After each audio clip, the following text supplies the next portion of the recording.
කොන්නිච්චිවා. ඉතින් අද උගන්වන නිපාත පාඩමේ මෝ කියන නිපාතය. හරි. අම් බෝඩ් එකේ වාක්‍ය කීපයක් දාලා තියෙනවා. ඒකේ මෝ නිපාතය. මෝ නිපාතෙදී භාවිත කරන්නේ මෝ කියන අකුරම තමයි. මෝ කියන නිපාතය භාවිත කරන්නේ මෙන්න මේ වගේ අවස්ථාවලදී.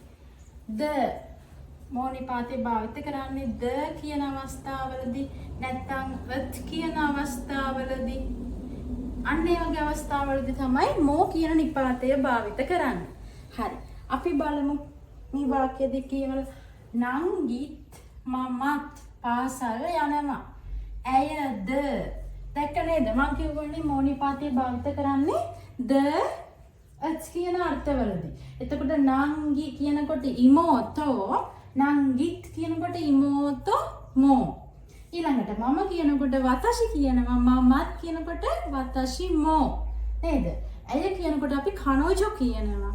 ඇයද කියනකොට මොකක්ද එකතු කරන නිපාතය? මෝ කියන නිපාතය. කනෝජෝ මෝ. තේරුණා නේද මේ නිපාතය? හරිම ලේසි. හරි. අපි මේ වාක්‍ය දෙක සම්පූර්ණ කරමු. නංගිට කියන්නේ ඉමෝතෝ. දැන් නංගිත් කියනකොට ඉමෝතෝ මෝ. මම කියනකොට වතෂි. මම ලිව්වම හරිද? නෑ මමත් වතෂි මෝ. පාසලට කොහොමද කියන්නේ? ගක්කෝ නේද? ගක්කෝ. ගක්කෝ. ඒ කියන්නේ නිපාතය දාලා ඉකිමස්. ඉකිමස්. හරි. ඊළඟ වාක්‍ය බලමු අපි. ඇයද ඇයට කියන්නේ කනෝජෝ කියලා. දැන් ඇයද කියනකොට ද අත්තුනට භාවිත කරන්නේ කවුද නිපාතේ? මෝ කියන නිපාතය. කනෝජෝ මෝ. කනෝජෝ මෝ චීන භාෂාවට කොහොමද කියන්නේ? චූගොකු. ගෝ ඊළඟට ඕ ඉගෙන ගන්නකොට කොහොමද කියන්නේ? බෙන්කියෝ ශිමස් නේද? බෙන්කියෝ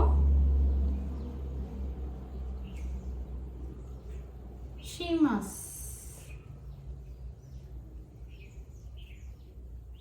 බෙන්කියෝ ශිමස්. තේරුණා නේද? ඒ මෝ කියන නිපාතේ හරිම ලේසි නේද? මෝ නිපාතේ භාවිත කරන්නේ මොන අවස්ථාවලදීද? ත් කියන අර්ථවලදී විතරයි. ඒකින් මේ භාවිත කරලා තියෙන මෝ නිපාතේ ඉමෝතෝ මෝ වතෂි මෝ ගක්කෝ ඒ ඉකිමස්. ඇය කියනකොට කනෝජෝ, ඇයද කියනකොට මෝ, චීන භාෂාවට චූගොකු ගෝ. ඊළඟට කර්මයක් එක දාන නිපාතේ ඕ ඉගෙන ගන්නකොට කියන්නේ බෙන්කියෝ ශිමස්. තේරුණා නේද මේ මෝ නිපාතය? හරි. මේ වගේ ඊළඟ වීඩියෝ එකෙන් මම තව නිපාතයක් අරගෙන එනවා. ඒ අරගෙන එනකම් ඔයාලා හැමෝම සතුටින් පරිස්සමෙන් ඉන්න. සයනරා.